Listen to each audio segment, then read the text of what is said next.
sou o Matt e no vídeo de hoje eu tenho uma visita muito especial. Tô aqui com a minha amiga Athena para conversar sobre um assunto um pouco polêmico, um pouco estranho, que vocês já devem ter deduzido pelo título do vídeo. Mas enfim, vamos falar sobre isso depois. Eu dar espaço para Athena se apresentar, para vocês conhecerem um pouquinho dela também. Me chamo Athena Mello, pelo meu sotaque, vocês já perceberam, eu sou do Rio Grande do Norte, mas eu moro em Brasília, eu sou psicóloga, sou especialista em clínica infantil e adolescente. Atuei muito tempo na área da proteção à ruptura de vínculos, né? Trabalhei no CREAS e no CRAS. Eu vou explicar aqui rapidinho, só para vocês entenderem o motivo deste vídeo estar aqui neste canal, que fala de coisas tão distintas, tão diferentes disso. Mas tem uma razão, tem algumas razões, na verdade, muito palpáveis para isso. E a primeira delas é que eu passei por um quadro de abuso infantil na infância. Eu já falei sobre isso no meu blog, tem uma carta aberta lá onde eu falo sobre isso em um dos meus aniversários, em alguns anos atrás. Eventualmente eu falo sobre isso nos stories lá no Instagram. E enfim, o fato é que a minha postura sempre em relação a esse tipo de assunto é que eu acho que a gente não pode ficar calado. Quando a gente fica calado, é como se a gente fingisse que aquilo não está acontecendo. Da mesma forma que eu já falei, por exemplo, abertamente sobre questões como agressão física contra a mulher, que é algo que eu presenciei também na minha infância. E hoje, se hoje a gente tem a consciência que a sociedade tem do quão errado, do quão indevido isso é, exatamente porque a gente começou a falar, as pessoas começaram a fazer barulho. Então, nesse caso também, eu observo que é um tabu muito grande ainda.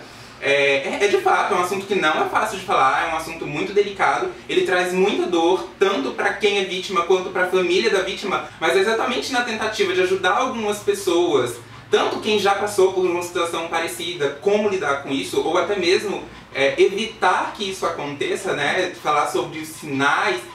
Que eu tive a ideia de sim, vamos falar sobre isso, e eu chamei a Athena, que é uma amiga muito querida, e a gente sempre conversa sobre muitas coisas. A gente já tinha conversado sobre isso algumas vezes, sobre umas ideias que eu tinha de alguns projetos e tal, que exigem um nível muito grande de responsabilidade para a execução, mas usar esse espaço aqui, onde eu tenho uma voz, onde eu tenho pessoas me ouvindo, eu acho que já é alguma coisa, né? Colocar a cara no sol para falar sobre isso. Isso, e não comunicar, não informar, não orientar, não é sinônimo de proteger.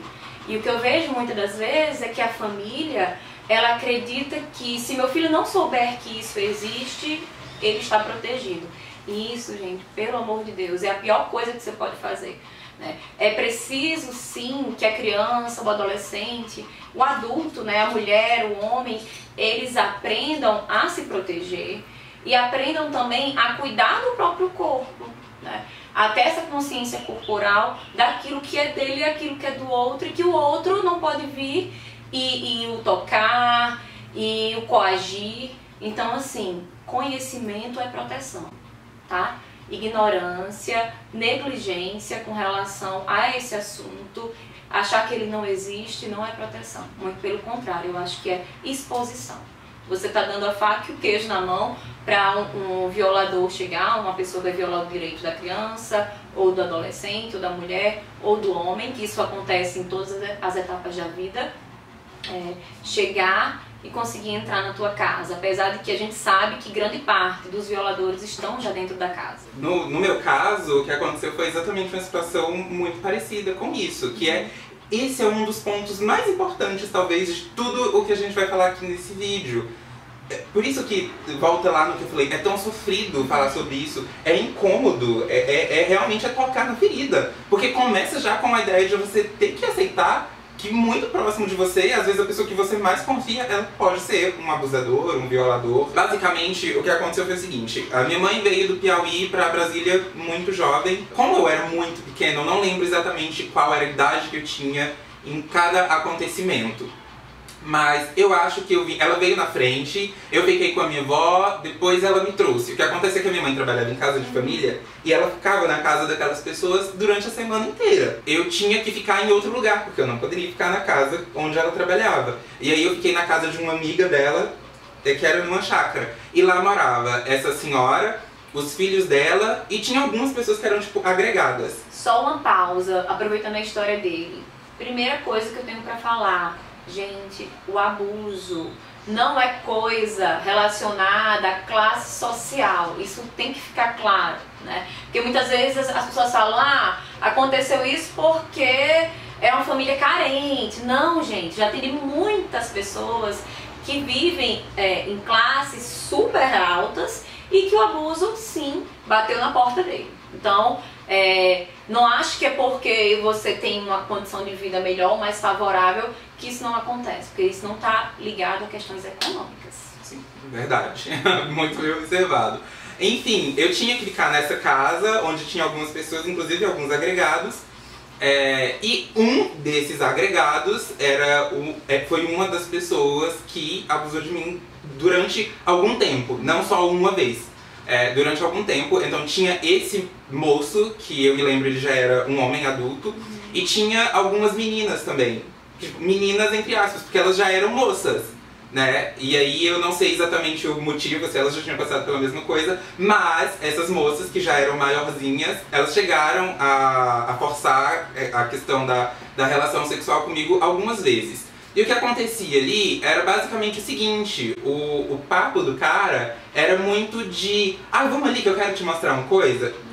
Vejam bem, uma observação muito importante, como eu já disse, eu era muito pequena. Eu não lembro exatamente que idade eu tinha, mas eu me lembro com riqueza de detalhe de certas coisas. Inclusive certas sensações, que são horríveis. Eu já fiz terapia, me ajudou muito a lidar com isso, a ponto inclusive de eu conseguir falar sobre isso aqui hoje, mas não apago o que foi feito. O que acontece é que a gente passa a aprender a lidar com isso, que faz parte da sua história. Mas as memórias todas continuam aqui, eu me lembro de tudo. Enfim, esse moço, ele me chamava exatamente nessa hora, vem aqui que eu vou te mostrar alguma coisa, quero te falar uma coisa. E aí ele me levava para lugares afastados. Algumas vezes aconteceu dentro da própria casa, no quarto dele, com gente dentro da casa, de dia, sabe? Então é isso, o perigo é muito maior do que as pessoas às vezes imaginam. Então era isso, ele fazia e após a consumação do ato, ele me falava que era segredo, que eu não podia falar pra ninguém, ou às vezes me dava alguma coisa, tipo uma balinha pra eu não falar nada pra ninguém. Em todo esse diálogo para o convencimento, a pessoa conseguia de alguma forma parecer que era um adulto brincando com uma criança. Então era como se ele fosse a moça lá, a dona da casa, me chamando pra conversar, entendeu? Fazia com que tudo parecesse muito normal.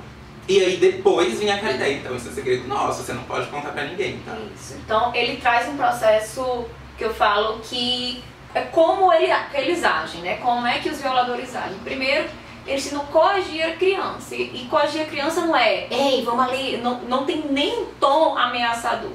Primeira coisa que eles fazem é muitas vezes conseguir estabelecer um vínculo, né? Se tornar uma pessoa que a criança de fato ela gosta. E segundo, é fazer esses convites. Então, um alerta é observar aquele adulto, aquela aproximação excessiva da criança com determinado adulto e de repente eles não estão mais aqui nesse ambiente. Eles vão brincar sozinhos, afastados, vão para um quarto ou vão para um campo. É importante, nesses casos, ficar atento, porque essa aproximação excessiva, muitas das vezes, ela nos dá indício de que de fato ali pode estar acontecendo alguma coisa. Eu já atendi muitas crianças que os pais me trouxeram, porque Atena recebia um primo, recebia um parente lá em casa e estava percebendo fulano muito próxima, né? Eles desapareciam, perguntavam cadê, tinha que procurar, estavam afastados, ou então ela mudou o comportamento após ele ir embora, está mais assustada, não está mais dormindo no quarto sozinha.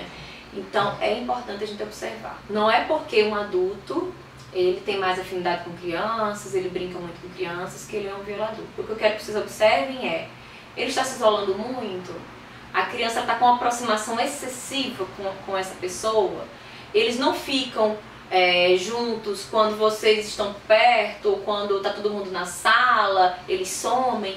Nesses casos é importante ficar atento. O abuso, basta você não ter ali consentimento com a coisa relacionada ao contato sexual, que já pode se configurar como um abuso, né? Uma pessoa que chega, mostra partes genitais para você, você é uma criança, Você está em outra fase de desenvolvimento. Uma pessoa que pede para você estimular, ela pode nem estar tocando nas suas partes, né? Nas suas partes de proteção, que eu costumo dizer. Ela pode solicitar que você faça o manejo nas partes que deveriam ser de proteção dela. Isso tudo já se configura abuso. O grande problema, eu acho, dessa questão da pedofilia, do abuso infantil, abuso sexual infantil, são os traumas que isso deixa. Porque assim, o que veio depois disso? Bem, chegou um momento que a minha mãe se juntou com o meu padrasto e eles foram morar juntos e eu fui pra casa dele. E lá eu enfrentei outros problemas, tá? Entre eles, eu via algumas vezes quando minha mãe saía cedo pra trabalhar, eu via que logo depois que ela saía, o meu padrasto ia mexer com a minha irmã, que era filha dele, no berço. E ela era uma bebê. E eu sabia que não era a mesma forma que a minha mãe olhava e que ela tocava a minha irmã. E de fato, isso se sustentou por algum tempo e depois foi confirmado quando ela já era maior. A gente conversou sobre isso, é toda uma história. Ele, felizmente, se é que dá pra se dizer, ele não chegou a consumar nenhuma relação com ela. Porém, entra aí a outra questão também, que o abuso não é só o ato consumado. É como a Atena falou, não é só a penetração. Se a pessoa te obriga a masturbar ela, por exemplo, já é errado. Se a pessoa te coloca a criança numa prisão psicológica, é um problema, isso já é uma forma de abuso também. Então isso falando lá da minha irmã, né? Mas aí no meu caso, a consequência, o rastro que ficou. Eu não sabia discernir se era certo ou se era errado o que ele fazia com a minha mãe. E como o cara já tinha me falado que aquele tipo de coisa era segredo, era entre a gente, eu não sabia se eu deveria dizer pra minha mãe ou não que ele fazia. Porque eu achava que, ok, ele é adulto, ele sabe o que ele tá fazendo. Sabe? Mas assim, foi muito tempo eu vendo ele fazendo aquilo, até que eu fiquei maior e de fato eu já sabia que era errado. E aquilo continuou se repetindo. Porém, já era uma outra coisa de medo e de mistura de muitas coisas que estavam internamente. Porque foi isso que se sucedeu. Quando eu era criança, ainda aí tipo, entre os 4, 5 anos, a gente foi pra igreja, a gente foi da igreja evangélica a vida toda. E uma coisa que eu descobri só depois é que a tia lá da igreja uma vez perguntou pra minha mãe se eu tinha autismo ou alguma coisa do tipo. Porque eu não me comunicava com criança nenhuma, em nenhum lugar. Por que eu não me comunicava? Inclusive na escola, eu não ia pro recreio, eu não saía pro lanche. Eu chegava, eu era o melhor estudante, o melhor aluno da turma, eu tinha a melhor letra do caderno de caligrafia. Por quê? Eu me sentia sujo, eu não sei explicar como, mas eu me sentia sujo, eu me sentia inferior a todas as outras crianças, eu me sentia diferente, eu não sabia exatamente o que era. Depois só, muito depois que eu fui entender isso. Mas assim, eu me sentia totalmente errado. E isso fez com que eu não interagisse com outras crianças e pouquíssimo interagia com adultos também. Eu comecei a me isolar, porque eu não sabia o que estava acontecendo, mas eu sabia que alguma coisa em mim estava errado. E uma dessas coisas que eu vejo com clareza hoje, a Atena vai poder dizer se está certo ou não, é exatamente que a minha inocência foi tirada. Então, alguma coisa se desequilibrou ali, entendeu? Eu sabia que alguma coisa estava fora do lugar, eu só não sabia diferenciar o que era. Então é isso, durante toda a minha... Tanto que eu não tenho amigo de infância, eu tenho uma amiga que era filha da vizinha, que brincava muito comigo, mas eu sempre me sentia a criança mais feia, a mais pobre, a mais suja. Era muitos complexos de inferioridade numa criança só. E vocês não têm noção do quão difícil é ser uma criança que já tem tantos problemas, entre eles esse, assim, tipo, de não se reconhecer em outras crianças. Muitas das vezes, como eu falei, pelo desconhecimento, que não é proteção, né? Orientar a criança é importante. Pelo desconhecimento, ele não sabia de fato o que estava acontecendo. Sabia que podia ser errado. Mas quem fazia com ele era uma figura que era para ser de quê? De proteção, né? Era alguém que tinha um vínculo muito forte com a mãe dele, era alguém que a mãe dele escolheu. Então, por que aquilo que ele está fazendo comigo é errado? Mas eu percebo, porque eu tenho o meu convívio social, que eu não vejo isso em outras crianças. Eu não vejo outras crianças com esses sentimentos, com essas sensações que eu estou tendo hoje. Então, alguma coisa em mim está errada. Pelo não dito, né, por ele não saber de fato que aquilo era um comportamento inadequado, era uma violação de direitos por parte do padrasto, no caso, acaba que ele vai vivendo esse conflito, esses sentimentos que imundam, que ele se sente sujo, se sente culpado, não sente o direito de brincar com outras crianças. E que eu quero... Só um parênteses, tá? Só pra esclarecer o que eu tava falando, o meu padrasto não chegou a abusar de mim. No caso, felizmente, isso cessou lá quando a gente saiu dessa outra casa, mas é isso, eu vi ele fazendo com minha irmã e eu não sabia como defendê-la. Primeira coisa que a gente tem que perceber, mudança comportamental. Às vezes você vê uma criança que era super extrovertida, boa em comunicação com adultos, com crianças, ela tem uma ruptura nesse tipo de comportamento, ela fica mais introspectiva, ela fica mais pelos cantos, evita, às vezes tenta evitar bastante o contato social com o violador, né? Quando ela vê, fica nervosa, ai, fulano vem visitar a gente, ou então um exemplo, a mamãe tá chegando, vou falar a figura da mamãe porque as mamães também podem abusar, né? Geralmente a gente fala só do papai, do vovô, do masculino, então vou trazer aqui um pouco da figura do feminino. E a criança já fica com aquela ansiedade na barriga, tem umas que chegam a vomitar. Isso tudo pode nos levar a ficar com a orelhinha em pé, dizer, opa, o que está acontecendo nessa relação? Né? Tem alguma coisa aqui que não está positiva. Uma criança que era mais inibida, do nada, depois assim, um corte no comportamento dela, ela passa a estar extremamente apegada a um adulto específico, né? Minha filha sempre teve vergonha de falar com adultos e tudo mais, ela tá ali numa relação extremamente de um apego muito forte, então também é bom ficarmos atentos. Uma coisa que eu também quero salientar é a regressão. Criança que estava dormindo sozinha já, ó, 2 anos dormindo sozinha, do nada, mãe, eu tô com medo de dormir sozinha, mãe, eu não quero mais entrar no meu quarto, ou mãe, não quero mais entrar no teu quarto. É bom ficar atento. Voltou a chupar dedo, voltou com a enurese noturna, que é o xixi na cama. Vamos ficar atentos. Lembrando que nunca é um fator isolado. Aí você vai pegar esse xixizinho na cama que voltou com a aproximação de um adulto, com uma masturbação infantil ali excessiva. Você vai juntar os elementos e vai dizer, eita, preciso buscar ajuda. Tá acontecendo alguma coisa na minha casa. Eu só consegui falar sobre isso quando eu já era jovem. Então eu não cheguei a conversar sobre isso com a minha mãe durante a infância. Eu não consegui falar. A gente tem casos em que... Porque hoje, como felizmente, mesmo que pouco, de forma tímida ainda, a sociedade fala sobre isso. Então algumas crianças já têm uma ideia de que aquilo é errado e vão se expressar, vão contar pra mãe. Eu sei que acontece, tá? Porque eu já vi casos da mãe que acha, não, a criança tá inventando isso. Fulano jamais faria isso. Gente, por favor. Muito comum. Fala você que eu não tenho o que dizer, que eu não tenho estômago pra falar sobre isso. Isso é muito comum, né? E o que eu acho muito triste, porque às vezes a criança, ela busca um coleguinha da turma, ela busca a professora, ela não busca os pais, porque a relação ali, o vínculo que ela tem com a mãe e com o pai, no caso se for outra pessoa da família que violar, já está fragilizada. A criança ela não tem um suporte ali com os pais, porque ela sabe que os pais duvidam das coisas que ela fala, não só com relação ao abuso em si, mas com relação a várias coisas. Tudo que eu falo é mentira, então por que eu vou contar isso pro meu pai? Vai ser mais uma mentira. Então, gente, para uma criança falar isso, será que é uma mentira?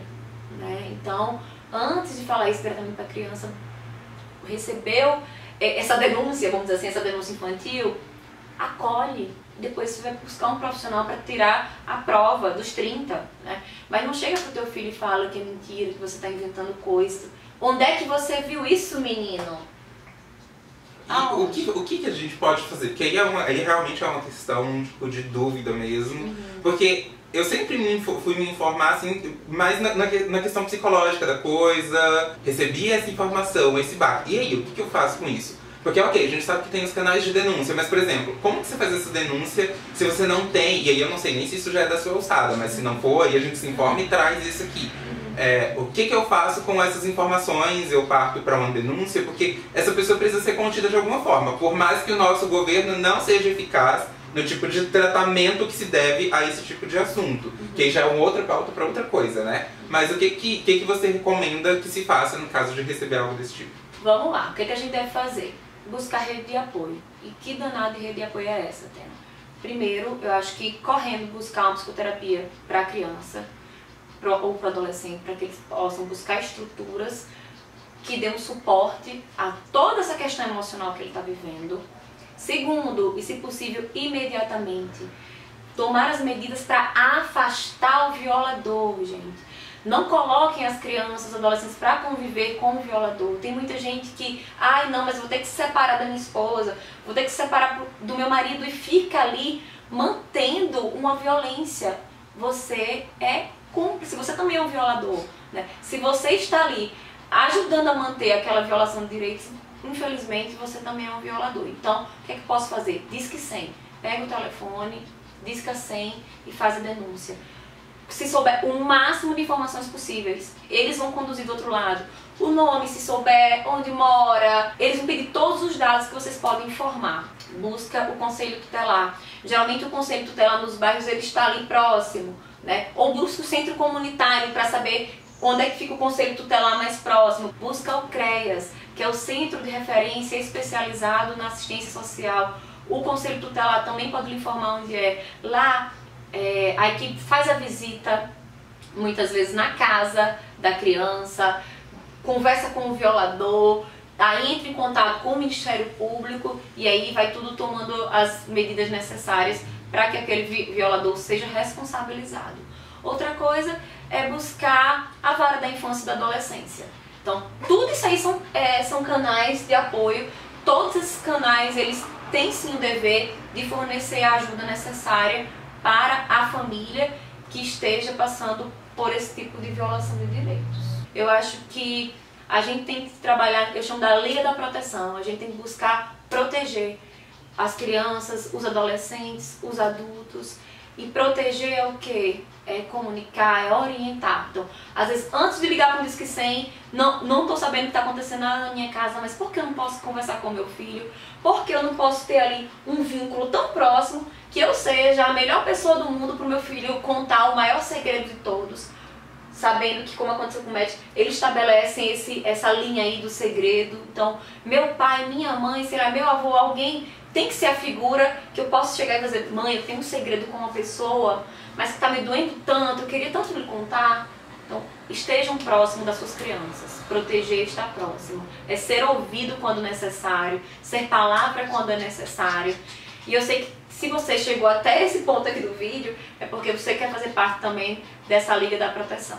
A criança precisa saber que ela tem os pontos de apoio, ela tem pessoas em quem ela confia, em pessoas que não vão julgar, que não vão brigar com ela por coisas sem motivo. Porque tem alguns lares que são tão desestruturados que se caiu uma coisa no chão, a criança derramou água, a criança ela já ouve gritos, ela já vai ser apertada, ela já vai ser, tipo, tem gente que bate, a gente sabe, né? Enfim, se a criança com qualquer coisa boba, assim, ela não sente confiança em falar, não vai ser com uma coisa, assim, tão complexa, tão íntima, tão delicada que ela vai falar. E aí, como que fica, né? Porque se você não dá esse espaço, você não vai conseguir exatamente perceber onde que você pode ajudar, né? Que é a minha preocupação. E a gente pode ajudar falando a linguagem que a gente sabe que a criança entende. Eu acho que a primeira coisa é ensinar sobre o próprio corpo, né? Às vezes a mãe tá ali no banho com o filho, ela pode dizer: ó, tá aqui o sabãozinho, lava a sua florzinha, né? E aí, olha, a florzinha é pra você cuidar, então outras pessoas não podem tocar, a gente tem que proteger. Tem partes, por exemplo, a mamãe, o peito da mamãe, a florzinha da mamãe, ninguém também pode tocar, só a mamãe. Então você pode já fazer essas orientações. Eu gosto muito de trabalhar também com o semáforo, né? Que tem o vermelho, o amarelo e o verde. Que eu posso fazer essa brincadeira com a criança com relação às partes do corpo. O vermelho são aquelas partes que só ela pode tocar. O amarelo é aquelas partes que outras pessoas, vamos dizer assim, podem tocar. E verde são aquelas partes que são livres, como a nossa mãozinha, o nosso cabelo. E aí isso já auxilia ali numa fase onde a criança ela ainda não está cognitivamente pronta para saber o que é sexo e tudo mais, já auxilia que ela consiga se proteger. E eu acho que a intenção da comunicação é essa.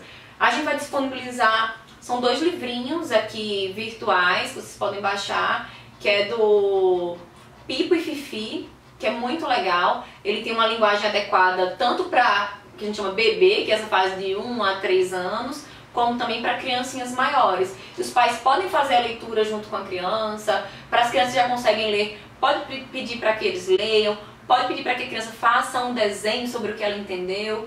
Outra coisa também, uma ferramenta incrível que a gente pode perceber ali, indício de abuso, através do desenho.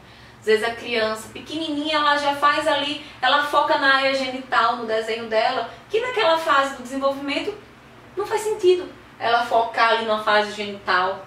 Então, ficar atento também aos desenhos infantis. E aí você pode pegar aquele desenho, opa, vou levar aqui para uma psicóloga infantil para que ela me auxilie nisso. Que pode ser um abuso, como também não. Pode ser que ela tenha passado ali na sala, tenha visto alguma cena na TV e tudo mais, mas é melhor a gente pecar pelo excesso de tirar as dúvidas do que a gente pecar pela negligência, né? E deixar passar e a coisa ela ir se acentuando. Agora só uma coisa que é pra gente se encaminhar para o nosso encerramento. A gente já falou até aqui de formas que a gente tem de evitar, porque é o que a gente quer, né? É evitar que mal aconteça. Mas assim, percebeu ou de alguma forma chegou até você a informação de que já aconteceu com uma criança, ou o filho, o sobrinho, o filho do amigo, o que a gente pode fazer pós, né? Depois que a tragédia infelizmente tenha acontecido, o que a gente pode fazer? Como que a gente pode lidar com isso? Primeiro, como eu falei, buscar a rede de apoio, que é quem vai pegar o violador, prender, tomar as medidas cabíveis judicialmente. Outra coisa é fazer psicoterapia com a criança, que é fundamental. E muitas das vezes a psicoterapeuta ela vai auxiliar os pais nesse manejo, né? Terceiro elemento, família, acolham uma criança, né? Evitem os olhares de rótulo, evitem também entrar num drama demasiado, então acolham a criança, busquem estimulá-la com relação ao lúdico, a brincar, sentem com elas para brincar, porque às vezes elas acham que aquilo lá não faz mais sentido na vida delas, né? Sejam ouvidos, como eu falei, acolham, escutem, perguntem sobre os seus sentimentos. É uma coisa que eu faço e oriento os pais, até com crianças que não estão sofrendo nada com relação à violação de direitos. Chegou da escola, como é que você está se sentindo? Por que você está assim? Estou feliz, e o motivo? O que aconteceu? Estou triste, o motivo? Por que aconteceu? O que a gente pode fazer para você não ficar mais triste? Então, entregar a criança ali também o poder de criar estratégias junto com a família para melhorar o humor dela, para melhorar aquele sentimento. Ai, mãe, eu quero só ficar aqui coladinha em você. Fica, acolhe. Então eu acho que o acolhimento daquilo que a criança trouxer é o melhor remédio, assim, para o dia a dia em casa. Fora que ela vai trabalhar em psicoterapia, fora as outras questões que a gente já salientou. Mas é acolher. Tudo isso são questões que podem auxiliar a ressignificar. Como o Matt falou, eu hoje me lembro ainda. Então a psicoterapia não é para fazer ninguém esquecer, mas é para fazer com que a gente consiga acessar isso de uma forma menos dura. Tem coisas, tem situações na nossa vida que a gente não consegue fazer com que não deixe marcas nenhuma. A gente vai ter que lidar com a cicatriz. Mas o importante é que de fato ali esteja cicatrizado. Tá a marca, mas está cicatrizado. Não é porque eu estou tocando que isso vai abrir.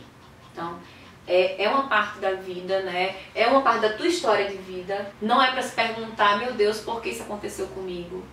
A prosoterapia vai ajudar vocês a encontrar, não o sentido de por que isso aconteceu com você, mas a saber que aquilo lá fez parte da tua história e que você é um ser humano em potencial, você é um ser humano incrível. Fazer um resgate na tua autoestima, que muitas vezes as pessoas ficam com a autoestima devastada.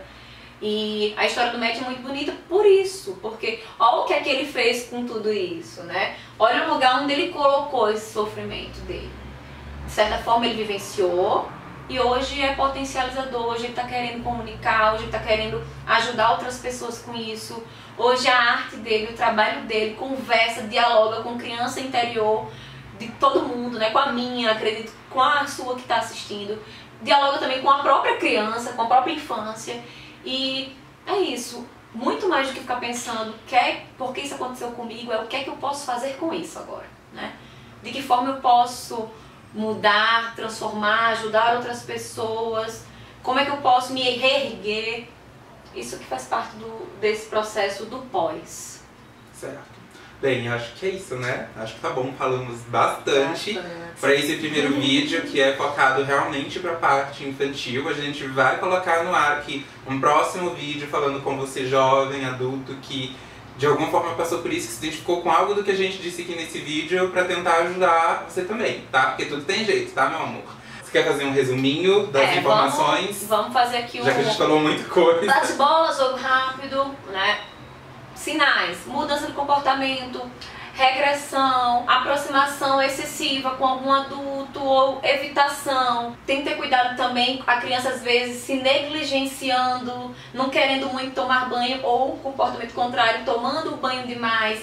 Crianças que param de comer ou comem muito. Às vezes o comer excessivamente ou parar de comer, ou seja, ficar muito magro ou ficar mais gordinho, é uma estratégia da criança para ela não chamar a atenção do violador. Abram sempre canal de comunicação dentro da casa de vocês. Sejam os melhores amigos dos seus filhos. Esse é o objetivo desse vídeo, né? Conversem, do seu filho, do seu sobrinho, do amigo, da sua amiga, de qualquer criança que você saiba que de alguma forma você pode ajudar. Perfeito. É essa a questão, eu acho. Perfeito. Das crianças é tudo, né? Exato, das Mas crianças. às vezes o que eu percebo é que aquela mãe lá ela é maravilhosa com o afilhado dela e às vezes dentro de casa ela não consegue lidar com o próprio filho, né? Ela é boa no conselho ali com a vizinha e dentro de casa ela se pega um pouco, mas sejam amigos das crianças tudo, conversem, dialoguem.